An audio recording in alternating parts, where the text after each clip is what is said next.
Assalamualaikum warahmatullahi wabarakatuh.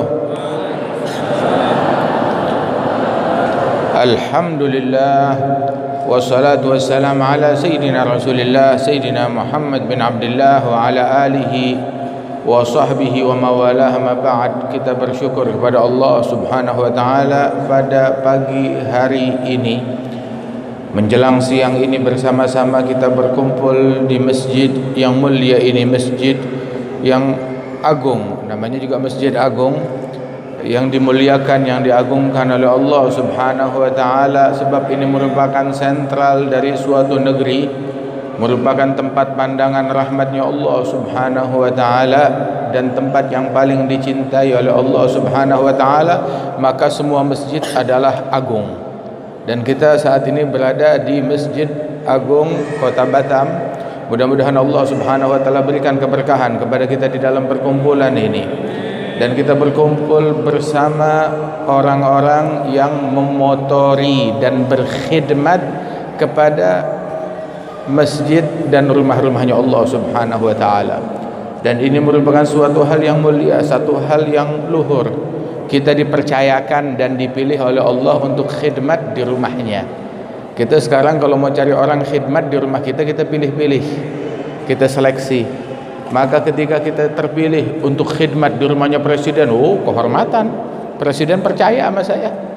Maka bayangkan kita dipilih oleh Allah Subhanahu wa taala, diamanatkan rumahnya Allah, diamanatkan rumahnya Allah, diamanatkan untuk berdiri di mihrab, memimpin jamaah, menjadi imam di rumahnya Allah Subhanahu wa taala, yang mana dulu profesi yang sama yang dijalankan oleh Rasulullah sallallahu alaihi wasallam. Apa gerangan yang lebih agung daripada kemuliaan ini? Alhamdulillah kita bisa bersilaturahmi di tempat ini bersama para imam-imam masjid, di dalam ikatan persaudaraan imam masjid di Kota Batam ini, Kepulauan Riau. Mudah-mudahan Allah Ta'ala berikan berkah untuk kita semuanya, para ulama, para asatidzah, para kiai, para habaib selalu dalam bimbingan dari Allah Ta'ala, para pemimpin kita, para pejabat kita, tokoh masyarakat dan pimpinan pemerintahan, mudah-mudahan diberikan keberkahan oleh Allah Subhanahu wa taala. Wabil khusus hadir di tengah-tengah kita Sa'adat as-Safir Palestiniyah. Nasallahu subhanahu wa ta'ala yubarik fi qudumikum insyaallah, yufarij 'ala al-muslimin fi Palestin wa fi jami' anha'i al-'alam, fi al-Syam wa fi al-Syam wa fi al-Yaman insyaallah, wa fi al-Masyariq wa fi al-Magharib. Amin ya rabbal alamin. Dan juga alhamdulillah Ustaz Luqman insyaallah diberikan keberkahan oleh Allah Ta'ala, Bapak Wakil Wali Kota, kemudian juga para pemimpin kita semuanya, Bapak Kiai juga semuanya dapat berkah dari Allah Subhanahu wa taala. Nikmat, tahu nikmat apa yang paling besar? Ya mahsanaddin wa dunya idza ijtama'a, kata Imam Syafi'i. Alangkah indahnya ketika nilai-nilai keagamaan, nilai-nilai duniawi sejalan dengan nilai keagamaan. Bukan agama ngikut dunia, enggak, tapi ketika dunia ngikut sejalan dengan agama kita, dengan Islam ini. Alhamdulillah saat kita memakmurkan rumah Allah, menjalankan syariat Allah, terus didukung oleh orang-orang duniawi, baik itu pemerintahan, oleh para pejabat, para pemimpin. Alhamdulillah kita tidak ada kendala di dalam melaksanakan itu semua, dan didukung oleh pemerintahan. Ini satu hal yang nikmat dari Allah Subhanahu wa taala. Jazakumullah khair. Apalagi juga daripada peran yang mereka berikan, kemudian juga bantuan yang mereka berikan, support, dukungan yang mereka berikan kepada para imam-imam masjid, kepada para asatidzah. Alhamdulillah saya rasa baru di Batam aja, baru di Kepri aja yang seperti ini. Alhamdulillah, mudah-mudahan bisa dicontoh ya oleh pemimpin-pemimpin di daerah-daerah yang lain, bisa mencontoh hal yang semacam ini. Mengapa? Sebab sesungguhnya masjid itu adalah sentral dari suatu negeri. Kalau masjidnya benar, insya Allah negeri semuanya benar. Rasulullah bilang di dalam hadis, ahabbul bilad ilallah masajiduha. Tempat yang paling dicintai oleh Allah dari suatu negeri adalah masjid-masjidnya. Dan di masjid tersebut tempatnya kecintaan Allah. dan menjadi tempat pandangan rahmatnya Allah. Sentral dari suatu negeri bukan monumennya, bukan pasarnya, bukan istananya, bukan juga tempat-tempat pemerintahannya, tapi sentral dari suatu negeri yang harus diprioritaskan. Apa yang paling dicintai oleh Allah dari negeri tersebut? Apakah tambangnya? Apakah istananya? Apakah monumennya? Masjidnya. Nah, makmurkan masjidnya dengan kita mencari muka kepada Allah Ta'ala dengan memakmurkan tempat yang paling dicintai, yang paling disukai oleh Allah Ta'ala, maka otomatis kemakmuran itu akan merembet kemana-mana. Semuanya akan turut makmur, akan turut menjadi baik pula manakala kita memakmurkan rumah-rumahnya Allah Subhanahu wa Ta'ala dan turut andil di dalam memakmurkan rumahnya Allah Subhanahu wa Ta'ala. Allah Ta'ala berfirman, innama ya'muru masajidallah man amana billah wal yaumil akhir. Yang memakmurkan rumah-rumahnya Allah, yang memakmurkan masjid-masjidnya Allah adalah hanyalah mereka yang beriman kepada Allah dan hari akhir. yakni orang yang memakmurkan masjid, maka mereka itulah mukmin yang sejati. Dan dikasih isyarat oleh Allah Ta'ala bahwasanya meninggalnya pun juga dalam keadaan iman alias husnul khatimah. Memakmurkan, bentuk memakmurkan masjid ada beragam. Ada memakmurkan masjid, memakmurkan bangunannya, dia nyumbang untuk bangunan masjid. Ada juga memakmurkan masjid adalah dengan membangun ruh daripada masjid tersebut, keilmuannya, ketagwaannya, peribadatannya, dakwahnya, ajarannya. Begitu di dalam masjid dimakmurkan, dihidupkan di waktu-waktu salat, dijalankan ajaran Rasulullah sallallahu alaihi wasallam, dia kumandangkan azan dengan baik, iqamah dengan baik, dia laksanakan salat dengan baik sesuai dengan sunnahnya Rasulullah, perhatian dengan setiap sunnah daripada sunnahnya Nabi Muhammad sallallahu alaihi wasallam di dalam mendirikan salat sebagai imam.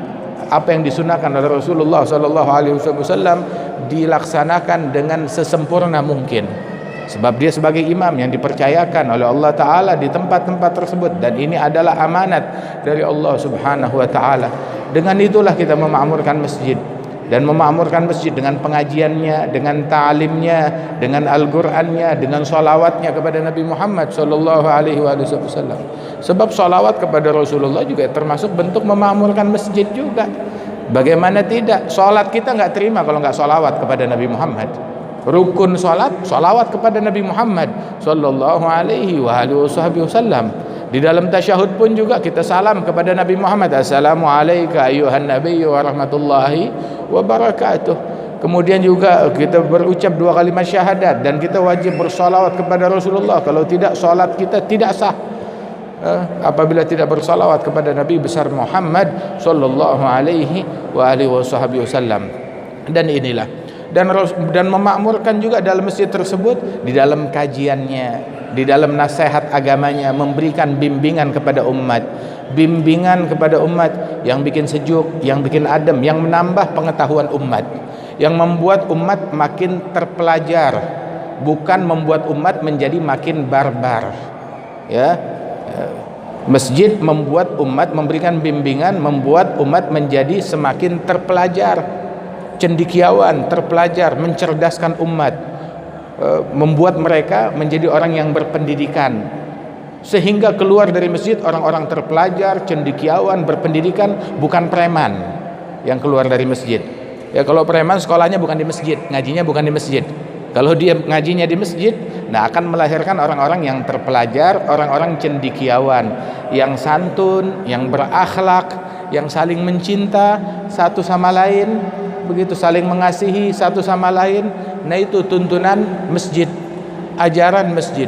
Rasulullah sallallahu alaihi wasallam yang kita peringati maulidnya pada pagi hari ini di dalam acara pelantikan ini, beliau adalah orang yang kebanyakan waktunya habis di masjid.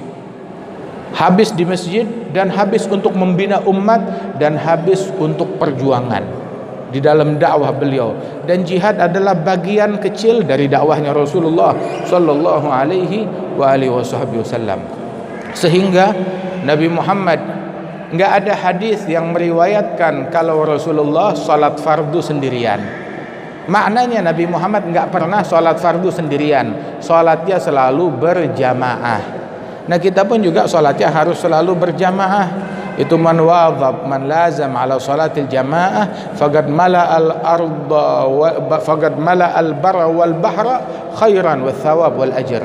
Barang siapa yang melazimkan sholat berjamaah, maka dia memenuhi daratan dan lautan dengan pahala dan dengan kebaikan. Wujudkan andil kita kepada masyarakat, kepada dunia, walaupun andil tersebut minimal dengan kita melaksanakan sholat jamaah, memakmurkan masjid. Kita ingin memakmurkan Masjidil Aqsa kembali ke tangan kita, ke tangan kaum muslimin. Itu harapan kita. Dan mulailah langkah tersebut dengan kita memakmurkan masjid di rumah kita, memakmurkan masjid di kampung kita. Dengan memakmurkan masjid di wilayah kita, mau memakmurkan Masjidil Aqsa, tapi masjid sebelah rumah terbengkalai. Kita nggak sholat jamaah di situ, kita nggak sholat subuh di situ. Padahal disebutkan bahwasanya la sholata li jar masjid illa fil masjid. Tidak ada sholat bagi orang yang rumahnya bersebelahan dengan masjid kecuali di dalam masjid. Rasulullah Shallallahu Alaihi Wasallam sampai sakit pun juga masih sholat di dalam masjid, kecuali di saat sakit keras beliau menjelang wafatnya Nabi besar Muhammad Shallallahu Alaihi Wasallam. Sholat di masjid pernah tuh sehabis perang sampai nggak bisa berdiri, sholat maghribnya dalam kondisi duduk. Shallallahu Alaihi Wasallam. Begitu sudah enakan isya, baru sholat isyanya dalam keadaan kondisi berdiri. Shallallahu Alaihi Wasallam. Tidak meninggalkan sholat berjamaah. Terus Nabi Muhammad sholatnya indah. Sholatnya Rasulullah Shallallahu Alaihi Wasallam wasat, mu'tadil, sedang, enggak kepanjangan dan tidak juga kependekan. Sholatnya indah. Itu sahabat bilang, saya hadir sholat isya bersama Rasulullah Shallallahu Alaihi Wasallam, di mana Rasulullah dalam sholat isya membaca surat Wattini Wazzaitun, membaca surat Wattin Wazzaitun. Maka saya tidak pernah mendengar saut ahsan min sauti Rasulillah.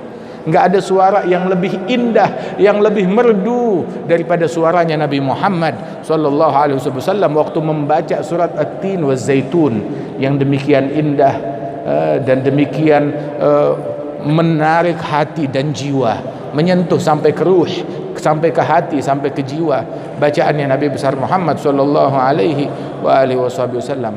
Bayangkan aja, orang masuk Islam gara-gara mendengar bacaan Quran Nabi Muhammad yang dilantunkan saat Nabi Muhammad sholat. Ada namanya satu orang yang bernama Thumamah bin Uthal. Thumamah bin Uthal ini kepala sukunya kaum musyrikin memerangi Nabi Muhammad, banyak membunuh para sahabat. Sekali di dalam suatu pertempuran bersama para sahabat, Thumamah tertangkap dan ditawan. Sahabat nggak tahu kalau ini kepala suku. Begitu dibawa ke Madinah ke hadapan Rasulullah, maka Rasul Shallallahu Alaihi Wasallam terkejut dan berkata, ta'rifun, siapa yang kalian man ta'surun, kalian tahu siapa yang kalian tawan ini? Dibilang, kita nggak tahu ya Rasulullah. Taunya orang musyrik yang memerangi kita. Bilang, kalian menawan Sayyid Bani Hanif, pemimpin dari suku Bani Hanif yang bernama Thumamah bin Uthal, pemimpin mereka. Terkejut sahabat, dipanggil Thumamah sini. Tuslim, engkau tertarik mau masuk agama Islam? Ditawarkan oleh Nabi. Sebab Islam nggak ada pemaksaan. Dakwah, penawaran, iya. Kita memberikan penawaran, tapi memaksa itu bukan tugas kita. Kita nggak berhak untuk memaksa. Tuslim, engkau ingin masuk ke dalam agama Islam?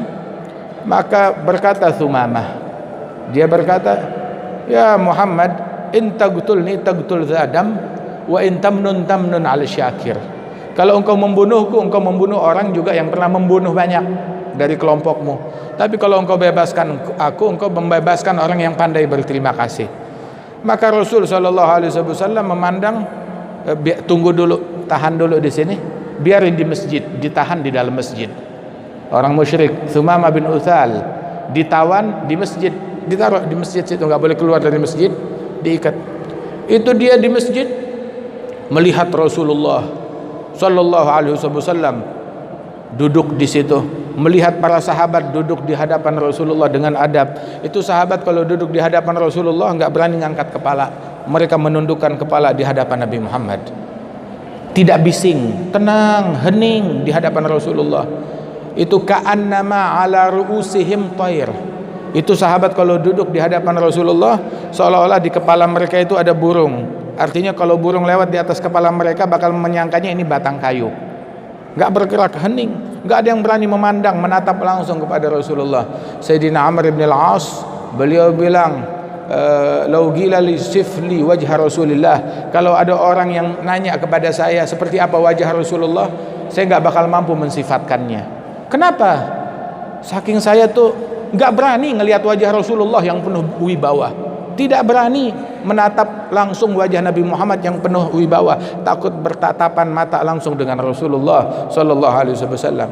Kalau Nabi majlis itu biasanya tuh yang berani bertatap muka langsung dan dialog langsung dengan Rasulullah hanya pembesar-pembesar sahabat, Sayyidina Abu Bakar As-Siddiq dan Sayyidina Umar bin Al-Khattab. Yang lain lebih banyak diam, menyimak dan mendengarkan Rasulullah, menunduk. Terus di dalam hadis disifatkan wajah Nabi Muhammad, sahabat mensifatkan wajah Nabi Muhammad. Itu sahabat-sahabat yang mensifatkan wajah Rasulullah bukan sahabat yang senior, tapi sahabat yang kebanyakan di antara mereka masih anak muda, masih kanak-kanak, sehingga mereka berani menatap wajah Rasulullah Sallallahu Alaihi Wasallam karena usia muda mereka. Adapun yang usianya udah agak tua, nggak berani menatap langsung kepada Rasulullah Sallallahu Alaihi Wasallam. Jadi semua hadis yang menyebutkan akan sifat wajahnya Rasulullah diriwayatkan oleh sahabat-sahabat yang junior, yang masih kecil, yang masih kanak-kanak. Mereka yang menceritakan wajah Nabi seperti ini, wajah Nabi seperti ini, diceritakan oleh mereka. Dan Thumamah bin Uthal melihat adabnya para sahabat terhadap Rasulullah, khusyuknya mereka di dalam masjid, kemudian juga penantian mereka ketika menunggu Rasulullah untuk sholat. Begitu Rasulullah sholat, ya, mendengar bacaan Quran dari Nabi Muhammad, ya tertarik hatinya, tertarik, jatuh cinta mendengar kajiannya Nabi Muhammad yang santun dan berakhlak.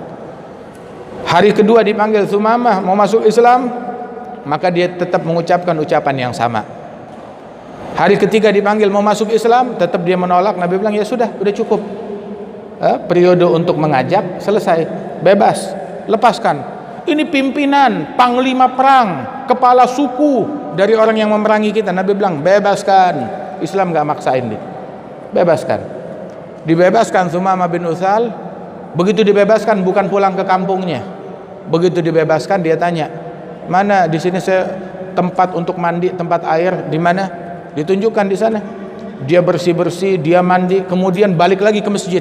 Mau apa? Bilang, ya Muhammad, ulurkan tanganmu, saya mau masuk Islam. Biar orang tahu saya masuk Islamnya bukan di bawah todongan tahanan, bukan karena terpaksa. Saya masuk Islam, saya udah bebas, saya masuk Islam sukarela karena saya suka. Dari hari pertama udah tertarik masuk ke dalam agama Islam.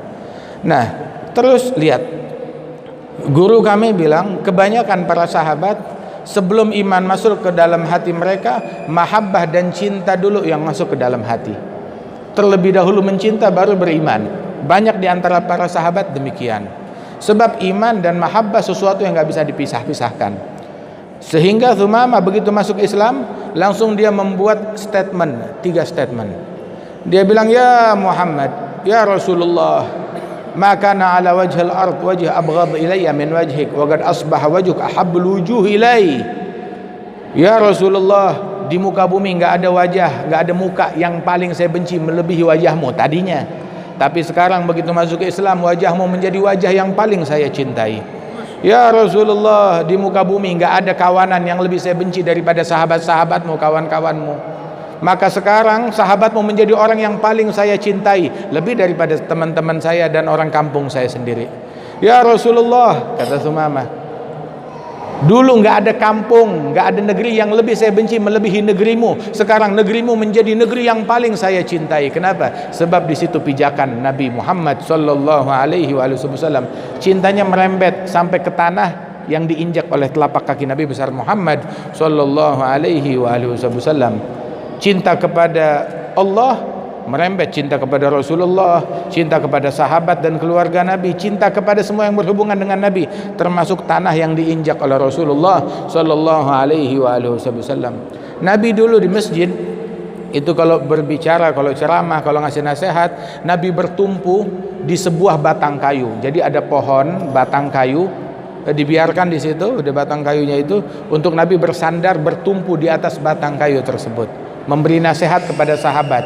Kadang Nabi bersandar, kadang Nabi bertumpu, hingga akhirnya ada satu sahabat tukang kayu, dia berinisiatif membuatkan sebuah mimbar untuk Nabi Muhammad. Jadilah mimbar tersebut ditaruh di masjid untuk Rasulullah berkhutbah dan mengajar di atas mimbar tersebut, bertumpu di mimbar itu. Maka begitu di hari pertama Rasulullah naik ke atas mimbar dan duduk bertumpu di mimbar tersebut, tahu-tahu lagi tengah-tengah berbicara dan mengajar, terdengar suara jeritan. Siapa yang ngejerit? Jeritannya di dalam masjid, hampir-hampir membuat tembok masjid itu pecah.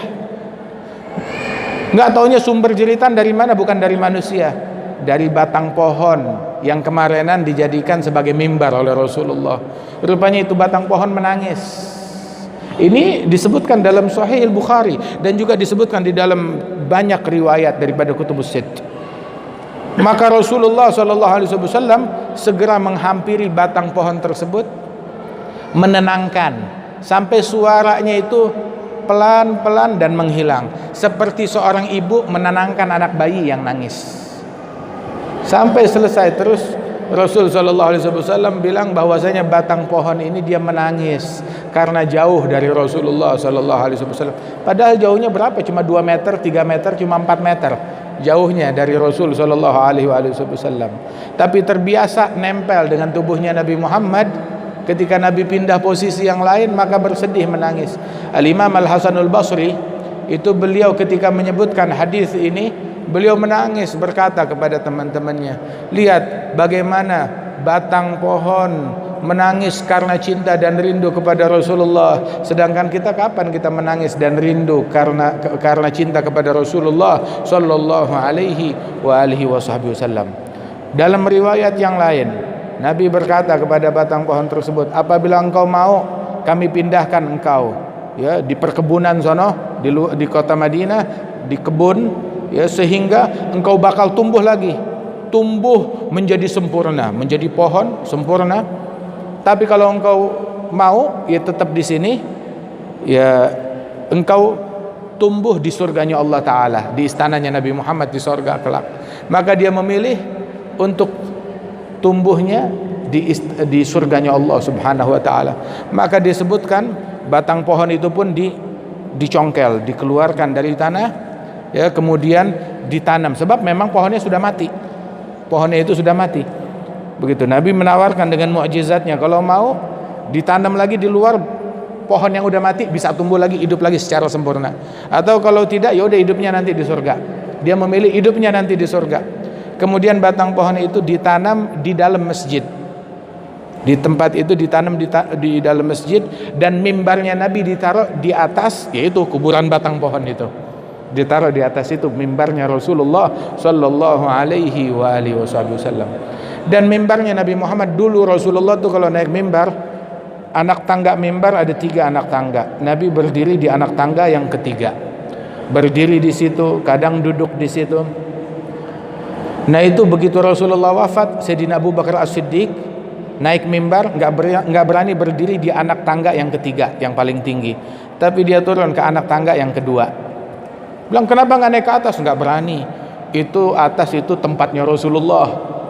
Rasul biasa berdiri di situ, nggak sopan kalau saya berdiri di tempat yang sama. Dia turun di bagian bawah sedikit dari Rasul Shallallahu Alaihi Wasallam. Dan ketika wafat Sayyidina Abu Bakar, Sayyidina Umar bin Al-Khattab naik mimbar. Beliau yang menjadi khalifah. Ketika naik mimbar, dia nggak berani naik mimbar di anak tangga yang paling tinggi. Paling tinggi tempatnya Nabi Muhammad. Oke, bawahnya nggak berani juga. Itu tempat pijakannya Abu Bakar As-Siddiq. Dia naik mimbar di bawahnya lagi, di bawahnya Sayyidina Abu Bakar As-Siddiq radhiyallahu anhu. Ini sahabat adalah orang yang tahu mengagungkan bekas-bekas para nabi-nabi, tahu mengagungkan bekas-bekas para wali-wali seperti Sayyidina Abu Bakar As-Siddiq, Umar bin Al-Khattab. Coba kalau ditanya orang sekarang, dibilang khurafat, berlebihan, mengkultuskan. Sayyidina Abu Bakar ngaji tauhidnya sama Nabi Muhammad. Udah ngaji tauhidnya sama siapa? Sayyidina Umar ngaji tauhidnya kepada Nabi Muhammad. Kalau mereka nggak kenal tauhid, terus siapa yang kenal tauhid? Masya Allah, mereka adalah orang-orang yang kenal tauhid. Wa kana Sayyidina Malik bin Anas, Imam Malik bin Anas, Imam Darul Hijrah, kalau di Madinah Al-Munawwarah nggak berani pakai sendal. Jalan di Madinah yang tanahnya panas, nggak berani pakai sendal, nggak berani pakai alas kaki, dan juga tidak pernah naik kendaraan di dalam kota Madinah. Ditanya kenapa, wahai imam, dia bilang, di tempat mana saya akan pijakkan sendal saya, sepatu saya, ataupun kaki dari hewan tunggangan saya? Di tempat yang pernah dipijak oleh Nabi Muhammad, tempat yang pernah dipijak oleh telapak kakinya malaikat Jibril, yang pernah dipijak oleh kakinya para sahabat Rasulullah sallallahu alaihi wasallam. Ta'zimnya Imam Malik ke kota Madinah. Bahkan di dalam mazhab Maliki, itu kota Madinah lebih agung, ya, kemuliaan kota Madinah itu lebih agung daripada Mekah, karena di situ ada Rasulullah sallallahu alaihi wasallam dalam mazhab Maliki. Menurut Imam Malik bin Anas radhiyallahu anhu ardah, itu beliau kalau mau buang hajat, dia pergi keluar kota Madinah, nggak berani buang hajat di dalam kota Madinah. Ta'zim kepada tempat yang dipijak oleh Rasulullah sallallahu alaihi wasallam.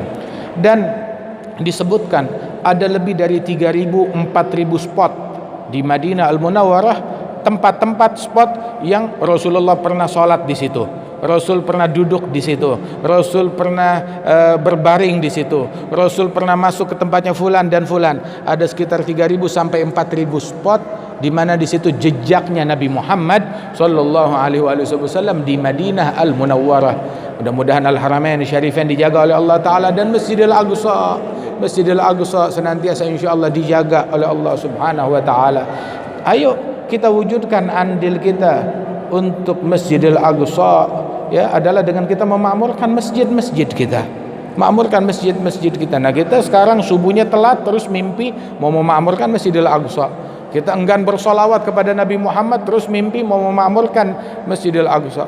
Itu yang memberikan pembebasan untuk Masjidil Aqsa dahulu, ya, setelahnya Sayyidina Umar Ibnul Khattab. Itu Sayyidina Umar Ibnul Khattab itu beliau menginspeksi pasukannya di tengah malam, dari satu tenda ke tenda yang lain, melihat keadaan pasukan seperti apa. Mengintip satu kemah, di kemah tersebut pasukan lagi sholat tahajud. Ngintip ke kemah yang lain lagi baca Al-Quran. Ngintip ke kemah yang lain lagi pada sujud. Ngintip ke kemah yang lain lagi berzikir, lagi beristighfar dengan linangan air mata. Subhanallah, sebelum subuh tuh kemah-kemah pasukan kayak begitu, kemah-kemah pasukan yang membawa kemenangan, sehingga di zaman Sayyidina Umar kemenangan gemilang buat umat Islam, dan kemenangan terhadap Masjidil Aqsa kembali ke tangan umat Islam. Hingga akhirnya masuk ke satu kemah, hening, nggak ada suara apa-apa. Diintip, itu orang-orang pasukan di kemah tersebut semuanya lagi tidur. Maka Sayyidina Umar bilang, min hahuna nu'ta. Kita kalahnya gara-gara orang yang semacam ini. Kita kalahnya gara-gara orang yang semacam ini. Ini yang bikin kita kalah. Siapa mereka? Bukan orang yang bikin haram, enggak. Bukan orang yang enggak sholat subuh, bukan. Tapi mereka enggak tahajud. Tidak tahajud, mereka tidur. Bilang kita kalah gara-gara orang yang semacam ini, kita kalah. Apakah mereka berzina? Enggak. Apakah mereka mencaci maki? Tidak. Cuma enggak tahajud doang. Tapi kekalahan datang dari orang-orang yang semacam ini. Kata Sayyidina Umar bin Khattab radhiyallahu anhu ardah, waktu pembebasan tuh di salah satu negeri di Mesir sana, berkali-kali mau membobol kota gagal.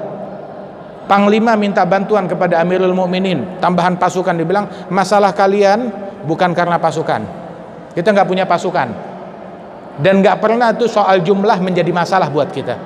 Tapi coba cari tahu apa masalah kalian, pasti ada sunnahnya Rasulullah yang kalian lalaikan. Maka dipanggil tokoh-tokoh sahabat yang ada di situ, coba beritahu kepada kami apa sih kekurangan pasukan kita, kok kita nggak menang-menang.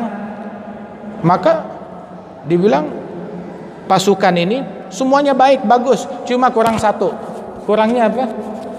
Mereka itu melalaikan suatu sunnah, namanya sunnah siwak. Kebanyakan di antara mereka nggak punya siwak. Itu siwak sunnahnya Rasulullah. Itu hampir-hampir diwajibkan oleh Rasul sallallahu alaihi wasallam. Akhirnya panglima tersebut bilang, pasukan hari ini nggak usah ngegempur, nggak usah perang, nggak usah mencoba untuk menerobos benteng. Sini, tugas kita hari ini cuma satu. Ngapain? Cari pohon siwak, potong-potong, bagi-bagi kepada pasukan. Semua harus menggunakan siwak. Pagi hari mereka semuanya bangkit, cari pohon siwak, dipotong. Itu berita ini santer ke telinganya pasukan panglima musyrikin, panglima orang-orang kafir. Maka datang ke rajanya, bilang, wahai raja, ada laporan. Kenapa? Pasukan muslimin mereka sudah depresi, mereka sudah marah. Saking marahnya mereka, pagi-pagi mereka udah nebang-nebang pohon, dan mereka mengasah gigi mereka. Bukan lagi mau membunuh kita dengan pedang, tetapi mereka mau memakan kita. Mereka asah giginya. Sehingga hal ini menimbulkan rasa takut, ru'ub, rasa takut. Nabi bilang, nusirtu birru'bi, aku ditolong oleh Allah Ta'ala dengan rasa takut yang menghantui hati para musuh. Ini semuanya ketakutan tuh, panglima-panglima musyrikin, raja-rajanya ketakutan. Akhirnya sudahlah, lebih baik kita menyerah secara sukarela. Mereka acungkan bendera putih, ayo dah kita menyerah, ini kunci kota, kita menyerah. Masuk tanpa perlawanan, masuk menang dengan apa? Dengan sunnahnya Rasulullah sallallahu alaihi wasallam. Ayo menangkan, rebut kembali dengan sunnahnya Nabi Muhammad. Itu. Dan yang kedua, dimenangkan, direbut Masjidil Aqsa, tahu oleh siapa? Oleh Salahuddin Al-Ayyubi. Salahuddin Al-Ayyubi diriwayatkan adalah seseorang yang terobsesi dengan Kutubil Ghazaliyah, terobsesi cinta dan perhatian dengan kitab Ihya Ulumuddin. Tuh, cinta dengan kitab Ihya Ulumuddin, membacanya, mengkajinya, mengamalkannya. Demikian disebutkan di dalam sejarah Salahuddin Al-Ayyubi. Nah, itu orang yang gak demen sama kitabnya Ghazali, hobinya mengkafirkan, mensyirikkan. Jangan harap kemenangan datang dari tangan mereka. Yang ada kerusuhan dari tangan mereka, teror dari tangan mereka. Begitu. Yang suka ngebom sana sini, nah itu dia. Waliyadzubillah min dzalik. Nah, itu disebutkan Salahuddin Al-Ayyubi terobsesi dengan kitab-kitabnya Ghazali. Sekali itu dia lagi duduk bersama kawan-kawannya, ada satu cerita lucu, semua tertawa. Kecuali dia tetap enggak tertawa. Dia bilang, "Kenapa kamu enggak ketawa?" Bilang, "Bagaimana saya bisa tertawa sedangkan Masjidil Aqsa diinjak-injak oleh orang-orang musyrikin yang menodainya, oleh para penjajah." Subhanallah. Dalam khusyuknya, dalam ibadatnya, dalam linangan air matanya, dalam istighfarnya, dalam doanya, dalam menempuh jalan tasawufnya, hingga ketika beliau memimpin pasukan itu beliau minta bantuan kepada para kaum solihin. Apa?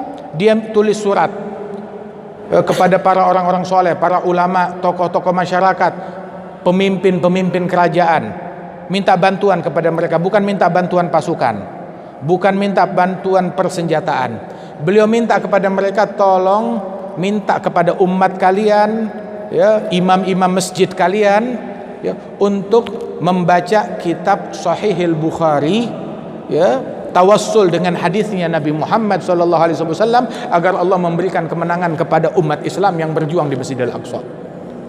Kemudian pasukan beliau pun juga baca, dan bahkan beliau itulah orang yang mempopulerkan pembacaan Maulid Nabi Muhammad.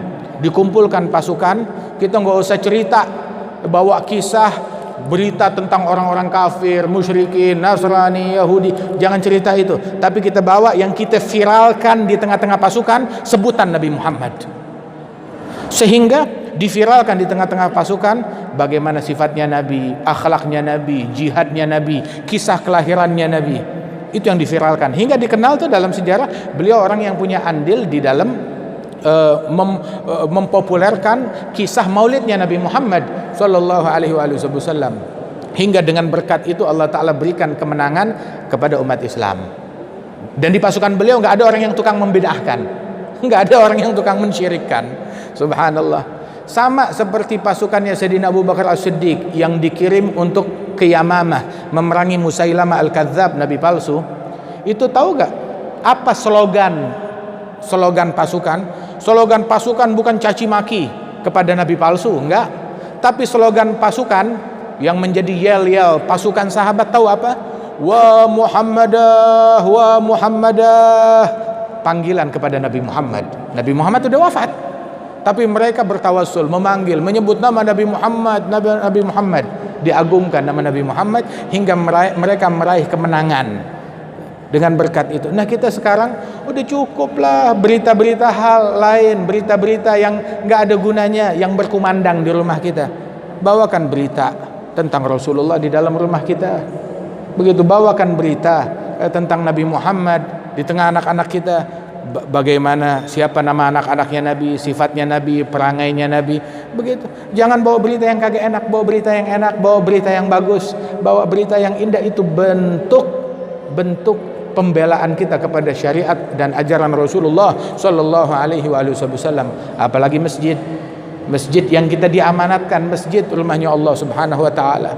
Jangan jadikan masjid sebagai tempat buat dagang. Mau dagang ya pergi keluar masjid sana. Di halaman masjid di luar silakan, tapi bagian dalam masjid itu bukan tempat dagang. Itu pertama. Itu Nabi bilang dalam hadis, kalau engkau ngelihat orang yabi'u fil masjid, dagang jualan di masjid, maka katakan kepada dia, la arbahallah tijaratak, semoga daganganmu enggak laku. Kata Rasul. Kenapa? Sebab dagangannya bawa sial. Kenapa bawa sial? Membuat engkau menodai kehormatan masjid, enggak tahu tempat. Kemudian kalau engkau melihat ada orang mengumumkan barang hilang di dalam masjid, di tempat sholatnya di dalam masjid, mengumumkan pergi keluar di pintu di luar sana, bukan di dalam. Kalau ada orang ngumumin barang hilang di dalam masjid, maka katakan kepada dia, la raddallah dalatak.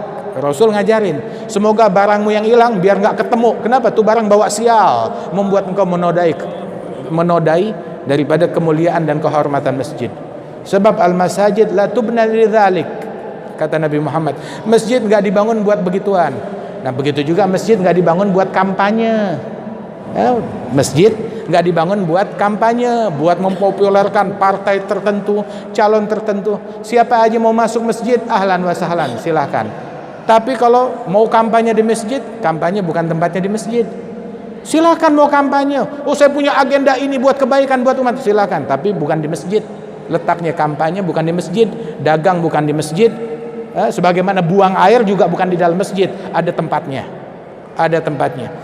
Masjid tempatnya sholat, tempatnya Al-Quran, tempatnya ilmu, tempatnya zikir, tempatnya sholawat kepada Rasulullah sallallahu alaihi wasallam. Loh, kok sholawat di masjid? Iya, boleh memuji Nabi Muhammad di dalam masjid, boleh.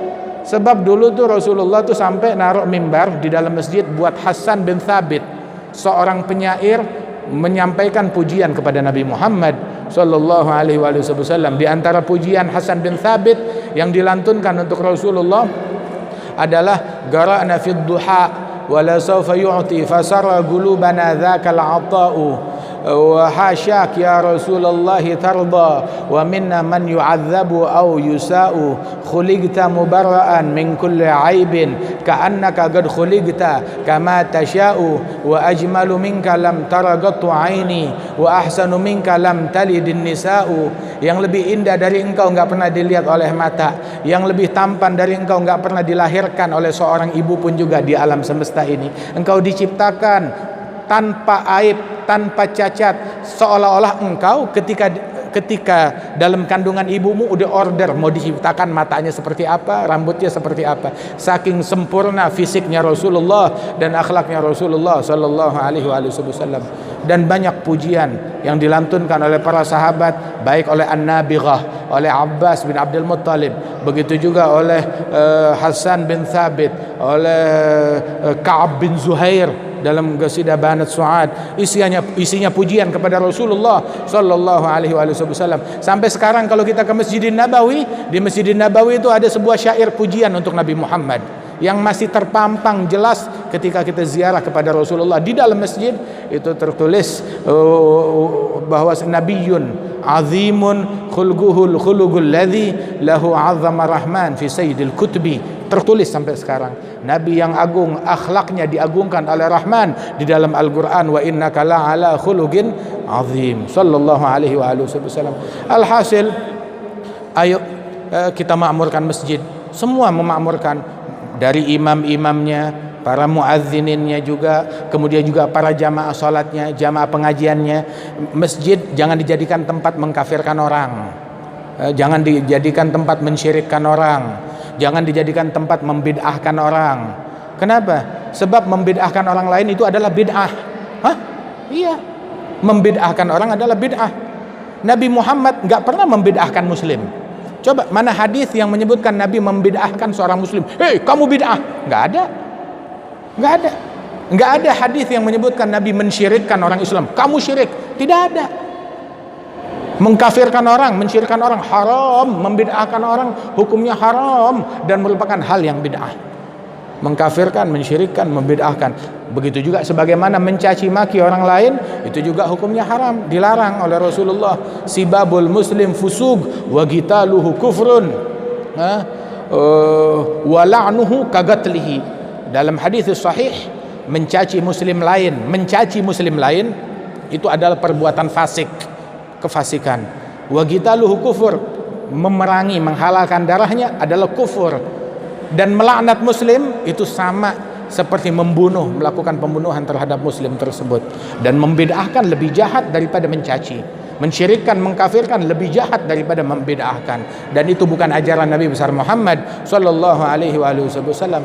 Hendaknya yang keluar dari masjid kita mempersatukan, bukan memecah belah. Mengislamkan, bukan mengkafirkan. Wali Songo, ya, mereka datang ke bumi Nusantara ini mengislamkan orang, bukan ngafirkan orang. Mentauhidkan, bukan mensyirikkan. Mensunahkan, bukan membid'ahkan. Makanya alhamdulillah, untung yang datang duluan ke bumi Indonesia ini para wali songo dan para pendahulunya, sehingga orang-orang pada masuk Islam. Tapi kalau yang masuk kayak ustadz-ustadz zaman sekarang yang hobinya membid'ahkan, mensyirikkan, nggak ada yang mau masuk Islam. Nggak ada yang mau masuk Islam. Itu ada satu sahabat kita, Al-Habib Ali Al-Jufri, itu beliau bilang bahwasanya, saya kalau ngelihat orang yang dakwahnya mencaci, memaki, kasar, membid'ahkan, mensyirikkan, saya bersyukur, alhamdulillah. Loh kenapa? Ya saya syukur alhamdulillah. Kenapa? Saya kenal Islam bukan dari dia. Kalau saya kenal Islam dari dia, nggak tertarik orang masuk Islam. Begitu. Tapi kita kenal Islam dari ulama ahli sunnah wal jamaah. Tahu kan ahli sunnah? Apa sunnahnya Rasul? Ngislamkan, bukan ngafirkan. Sunnahkan, bukan membid'ahkan. Tauhidkan, bukan mensyirikkan. Mempersatukan, bukan memecah belah. Alhamdulillah, mudah-mudahan Allah subhanahu wa ta'ala persatukan kita. Alhamdulillah, kegiatan yang semacam ini insya Allah bisa dicontoh di daerah-daerah yang lain. Insya Allah para imam-imam kita menjadi para imam-imam teladan. Sebab kalian berdiri di mihrabnya Nabi Muhammad, berdiri mewakili Nabi Muhammad sallallahu alaihi wasallam. Jadilah wakil yang baik, yang mencerminkan Rasulullah, mencerminkan salatnya Nabi, mencerminkan khutbahnya Nabi, mencerminkan dakwahnya Nabi Muhammad, dan jadilah pelayan di rumahnya Allah subhanahu wa ta'ala. Beruntung karena kita menjadi pelayannya Allah di rumahnya Allah, khidmat untuk masyarakat. Mudah-mudahan Allah ta'ala berikan taufik dan bimbingan. InsyaAllah IPIM makin berkah, makin maju, dan Allah subhanahu wa ta'ala jadikan ini semua apa yang kita laksanakan menjadi sebab diangkatnya bala, sebab diangkatnya musibah, sebab didatangkannya pertolongan Allah subhanahu wa ta'ala untuk kaum muslimin yang ada di barat, yang ada di timur, yang ada di Syam, yang ada di Yaman, dan juga ikhwanan yang ada di Masjidil Aqsa, yang ada di Kudus, dibantu, ditolong oleh Allah subhanahu wa ta'ala. Masjidil Aqsa insyaAllah segera kembali ke tangan kaum muslimin, dan Allah subhanahu wa ta'ala merdekakan negeri yang suci tersebut hingga menjadi negeri yang makmur, negeri yang berkah, dan negeri kita pun dijaga oleh Allah subhanahu wa ta'ala. Amin ya rabbal alamin. Allahumma ij'al jam'ana hadha jam'an marhuma, tafarruqana min ba'dihi tafarruqan معصوما ولا تجعل فينا ولا منا ولا معنا شقيا ولا محروما. اجعلنا متحابين فيك متعاونين على طاعتك برحمتك يا أرحم الراحمين وجودك يا أجود الأجودين. على هذه النية وعلى كل نية صالحة وإلى حضرة النبي الفاتحة. بسم الله الرحمن الرحيم. الحمد لله رب العالمين الرحمن الرحيم